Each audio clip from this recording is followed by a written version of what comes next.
விளங்கக்கூடிய அம்மனுக்கு அணிவிக்க இருக்கிறார்கள். மாங்கல்யத்தை அனைவரும் கண்டு தங்கள் விருப்பங்களை தெரிவித்துக் கொள்ளுங்கள்.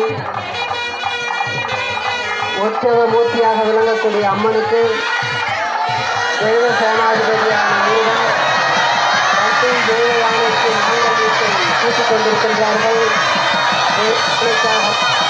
வள்ளி அம்மனுக்காகவும் முருகனுடைய திருக்கரத்தால் இப்பொழுது மாங்கல்யம் கட்டும் நிகழ்ச்சியானது இது சீரும் சிறப்புமாக நடைபெற்றுக் கொண்டிருக்கின்றது.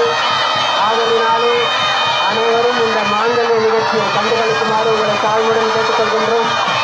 முருகனுடைய திருவருளால் நிகழக்கூடிய இந்த இப்பொழுது குருக்கள் அனைவரும் அம்மனுக்கு இந்த மாங்கல்யத்தை அணிவித்துக் கொண்டிருக்கின்றார்கள். இதை காண கண்ணாயிரம் வேண்டும் என்று சொல்லுவார்கள். அப்பேற்பட்ட கண்காணா காட்சி இப்பொழுது நடந்து கொண்டிருக்கின்றது. பெரியவர்களே, அனைவரும் இந்த வைபோகத்தை கண்டுகளிக்குமாறு உங்களை தாழ்வுடன் வேண்டுகிறோம். மேலும் உங்களுக்கு என்னென்ன வேண்டுமோ இந்த கல்யாண நாளிலே நீங்கள் அனைவரும் இறைவனிடத்திலே கையேந்தி கேளுங்கள். இறைவனிடம் கையேந்துங்கள், அவன் இல்லை என்று சொல்லுவதில்லை என்ற சொல்லுக்கிணங்க